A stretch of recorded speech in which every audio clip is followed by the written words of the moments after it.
बाबा जी और हुजूर जी की अति प्यारी सात संगत जी, राधा स्वामी जी। सात संगत जी, आज जो प्रसंग मैं आपके सामने रखने जा रहा हूं, वो केवल एक घटना नहीं है, ये केवल एक अनुभव भी नहीं है, बल्कि ये उस अदृश्य कृपा की झलक है जो हर समय हमारे साथ चलती रहती है। लेकिन हमें उसका एहसास तब होता है जब जीवन एकदम से हिल जाता है। आज की ये बात सुनकर सिर्फ सत्संगी ही नहीं, बल्कि वे लोग भी अचंभित रह गए जो कभी सत्संग से जुड़े ही नहीं रहे। कई लोगों को तो ये मानना ही कठिन लग रहा है कि ऐसा वास्तव में हो भी सकता है। इसलिए सात संगत जी, इस प्रसंग को सुनते समय मन को शांत रखिए, पूर्व धारणा को एक ओर रख दीजिए और खुले हृदय से सुनिए, क्योंकि ये कथा केवल कानों तक नहीं जाती, ये सीधे आत्मा को छू जाती है। सात संगत जी, हम सभी इस सत्य से परिचित हैं कि जब भी बाबा जी का सत्संग होता है तो संगत किसी बुलावे का इंतजार नहीं करती। काम, व्यस्तताएं, थकान, जिम्मेदारियां, सब कुछ वहीं का वही रह जाता है। मन के भीतर बस एक ही आवाज गूंजती है, आज बाबा जी के दर्शन होने हैं। खासकर नौकरी करने वाले लोगों के लिए दो लगातार छुट्टियां निकाल पाना आसान नहीं होता। कई बार छुट्टी के लिए बहुत पहले से आवेदन देना पड़ता है। कभी बॉस की नाराजगी झेलनी पड़ती है, तो कभी किसी सहकर्मी से ड्यूटी बदलनी पड़ती है।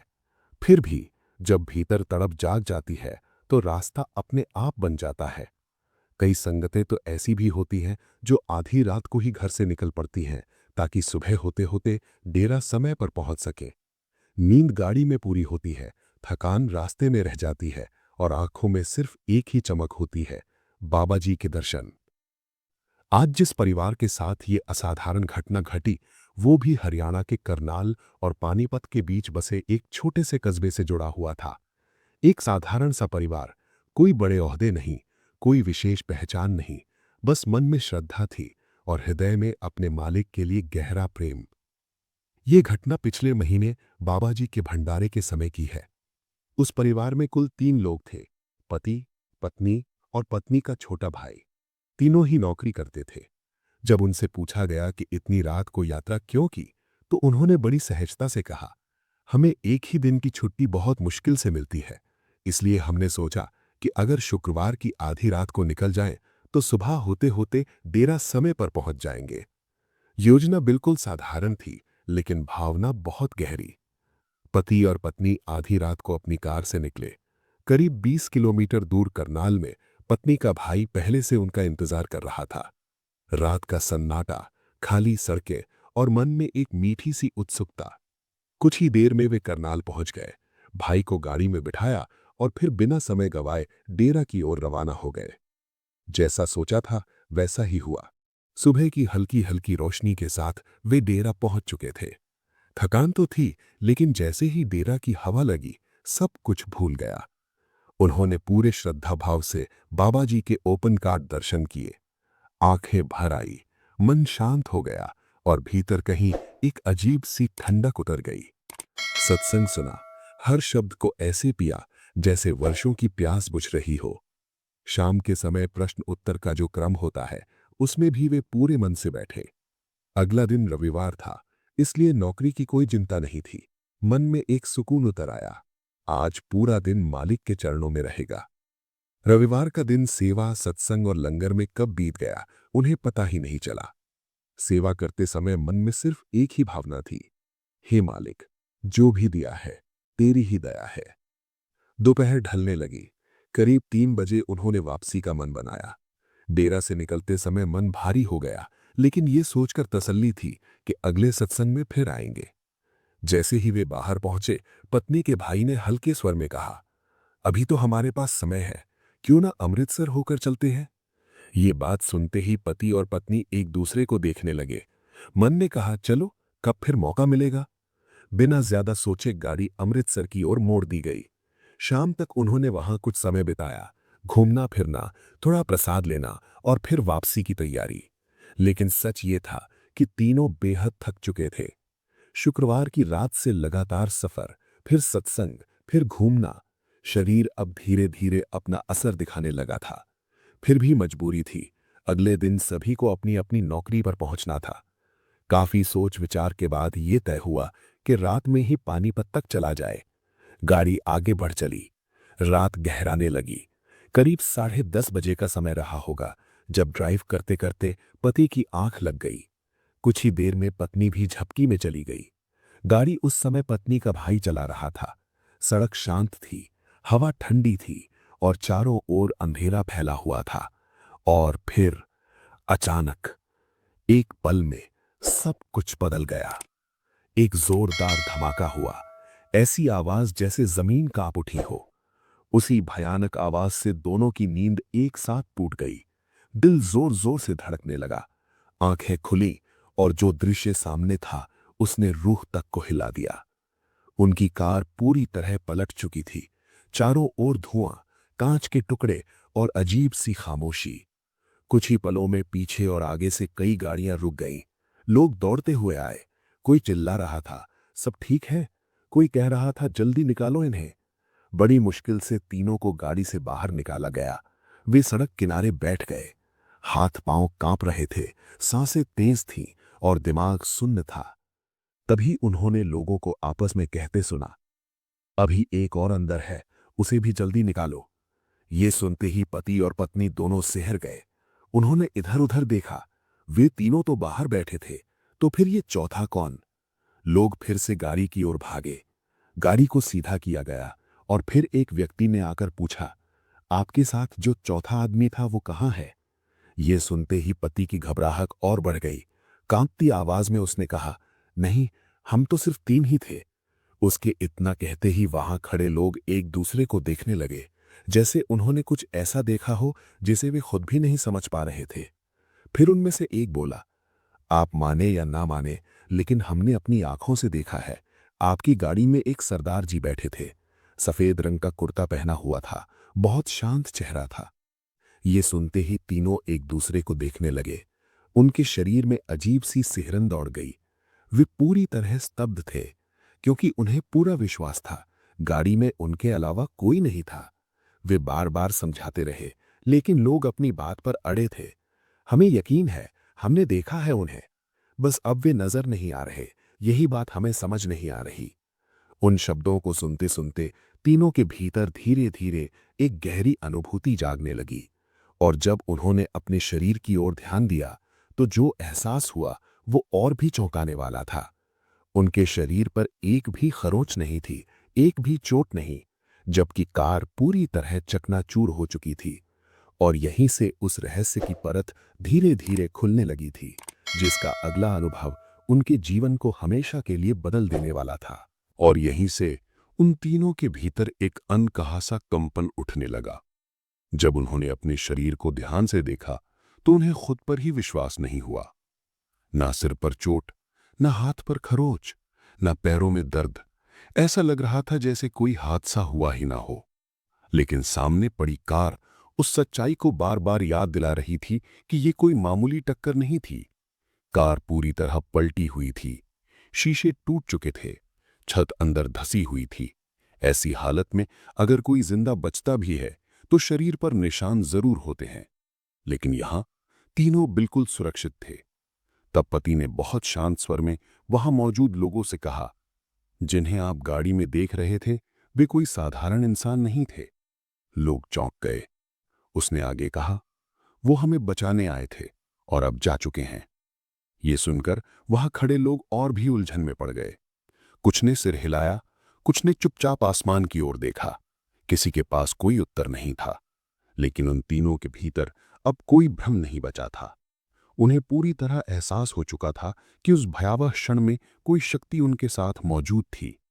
एक ऐसी शक्ति जो आंखों से दिखाई नहीं देती, लेकिन संकट के समय हर सांस को थाम लेती है। उस रात वे देर तक वहीं बैठे रहे। पुलिस आई, जरूरी औपचारिकताएं हुईं, लेकिन सबसे हैरान करने वाली बात यह थी कि डॉक्टर ने भी जांच के बाद कहा, आप तीनों बिल्कुल ठीक हैं, ये बहुत असामान्य है। उस समय उन तीनों की आंखों में आंसू थे, डर के नहीं, कृतज्ञता के। मन ही मन वे बस एक ही शब्द दोहरा रहे थे, मालिक, आपने बचा लिया। बाद में जब वे घर लौटे तो कई दिनों तक ये घटना उनके मन में घूमती रही। हर बार वही दृश्य, वही शब्द, सफेद कुर्ता पहने सरदार जी, अब उनके लिए ये केवल कहानी नहीं थी, ये अनुभव था। वो अनुभव जो जीवन भर भीतर गूंजता रहता है। साथ संगत जी, कई बार हम कहते हैं मालिक दिखाई नहीं देते, लेकिन सच ये है कि जब हमारी सांस अटकती है, जब मृत्यु बहुत पास खड़ी होती है, तब वही मालिक किसी न किसी रूप में अंग संग खड़ा होता है। बस फर्क इतना है कि हम उसे पहचान नहीं पाते। आज वे तीनों पूरे विश्वास के साथ कहते हैं, अगर उस रात बाबा जी हमारे साथ ना होते तो शायद हम ये कथा सुनाने के लिए जीवित ना होते। संगत जी, मालिक कभी शोर नहीं करते। वे चुपचाप आते हैं, चुपचाप रक्षा करते हैं और चुपचाप लौट जाते हैं। अब आइए एक और सच्चे अनुभव की ओर चलते हैं। ये प्रसंग उत्तराखंड की धरती से जुड़ा है। एक ऐसा अनुभव जो वर्षों तक एक परिवार ने अपने हृदय में ही संभाल कर रखा। आज से लगभग 5-5.5 वर्ष पहले की बात है। उस समय पूरा देश कोरोना महामारी के भय से अभी पूरी तरह परिचित भी नहीं था। लॉकडाउन आने से कुछ समय पहले उत्तराखंड के विकास नगर में एक साधारण सा परिवार रहता था। पति, पत्नी, एक बेटा और एक बेटी। बेटा और बेटी दोनों कॉलेज में पढ़ते थे। बेटे का नाम अर्पण था और बेटी का नाम अर्पिता। अर्पिता पढ़ाई में तेज थी, संवेदनशील स्वभाव की थी और दूसरों के दुख को जल्दी महसूस कर लेती थी।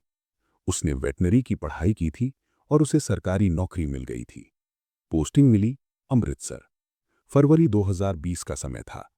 इसी दौरान अर्पिता ने एक बात नोटिस करनी शुरू की। उसकी मां का वजन तेजी से घट रहा था।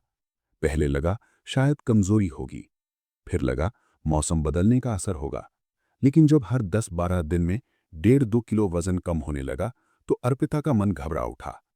नवंबर 2019 से यह सिलसिला चल रहा था। फरवरी आते आते वजन लगभग 7-8 किलो घट चुका था। अर्पिता जब भी मां से कहती, डॉक्टर को दिखा लो, मां हंसकर टाल देती। कुछ नहीं हुआ है तो बेकार चिंता करती है। लेकिन बेटी का मन मानने को तैयार नहीं था।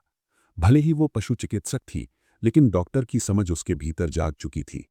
उसे महसूस हो रहा था कि ये कोई साधारण बात नहीं है।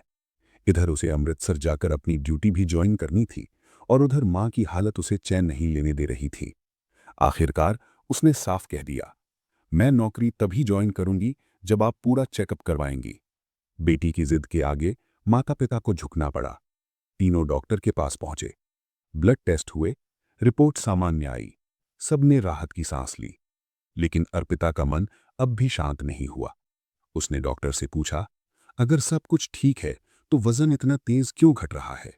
डॉक्टर ने कुछ पल सोचा और कहा, कभी कभी पेट में अंदरूनी रसौली इसका कारण बनती है। एक स्कैन करा लेते हैं। स्कैन हुआ और सच्चाई सामने आ गई। पेट के अंदर एक गांठ मौजूद थी। डॉक्टरों ने अगली जांच की सलाह दी। एक विशेष प्रक्रिया के माध्यम से उस रसौली से सैंपल लिया गया और लैब भेजा गया। कुछ दिनों बाद रिपोर्ट आई। वही शब्द जिससे हर परिवार डरता है, कैंसर। डॉक्टरों ने समझाया, यह शुरुआती अवस्था है, घबराने की जरूरत नहीं है, इलाज संभव है। लेकिन यह शब्द परिवार के मन में भूकंप बनकर टूट चुका था। इलाज शुरू हुआ और तभी समय ने करवट ली। देश में लॉकडाउन लग गया। अर्पिता अमृतसर में फंस गई। इलाज में रुकावट आने लगी। कभी अस्पताल बंद, कभी डॉक्टर उपलब्ध नहीं। धीरे धीरे बीमारी ने फिर से गति पकड़ ली। स्थिति गंभीर होने लगी। जब अर्पिता को यह सच्चाई पता चली तो वो भीतर से टूट गई। उसी कमरे में उसके साथ रहने वाली लड़की पहले से सत्संग से जुड़ी थी। उसने अर्पिता से कहा, चिंता मत कर, मैं अपने बाबा जी से अरदास करूंगी। यहीं से अर्पिता के जीवन की दिशा धीरे धीरे बदलने लगी। उस लड़की ने अपने अनुभव सुनाए, कैसे संकट में बाबा जी ने संभाल लिया, कैसे असंभव संभव हुआ। अर्पिता सुनती रही और भीतर कहीं एक नया विश्वास जन्म लेने लगा। लॉकडाउन के दिनों में उसने डेरे से जुड़ी किताबें पढ़ीं। मन शांत होने लगा। बिना दर्शन, बिना पहचान, फिर भी भीतर एक खिंचाव बनने लगा।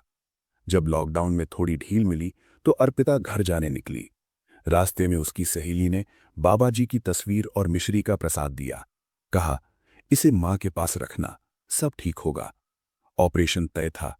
डॉक्टरों ने खतरे बताए, लेकिन अर्पिता के मन में अब डर नहीं था। उसने तस्वीर अस्पताल में रखवाई, मां को प्रसाद खिलाया और फिर ऑपरेशन शुरू हुआ। कुछ घंटों बाद डॉक्टर बाहर आए और जो उन्होंने कहा वो किसी चमत्कार से कम नहीं था। कैंसर का कोई निशान नहीं मिला, सिर्फ साधारण रसौली थी। डॉक्टर खुद हैरान थे, लेकिन अर्पिता जानती थी ये संयोग नहीं था, ये कृपा थी। आज पूरा परिवार सत्संग से जुड़ा हुआ है, सेवा कर रहा है, श्रद्धा में जी रहा है। संगत जी, मालिक भाव देखते हैं, दूरी नहीं। आप कहाँ खड़े हैं ये मायने नहीं रखता, आपके मन में कैसा भाव है यही सबसे बड़ा सत्य है। जहां विश्वास होता है वहीं मालिक प्रकट हो जाते हैं। राधा स्वामी जी, अगर ये कथा आपके मन को छू गई हो तो राधा स्वामी अवश्य लिखिए और सतनाम धुन से जुड़े रहिए, क्योंकि यहाँ कहानियां नहीं, अनुभव बोले जाते हैं। फूल।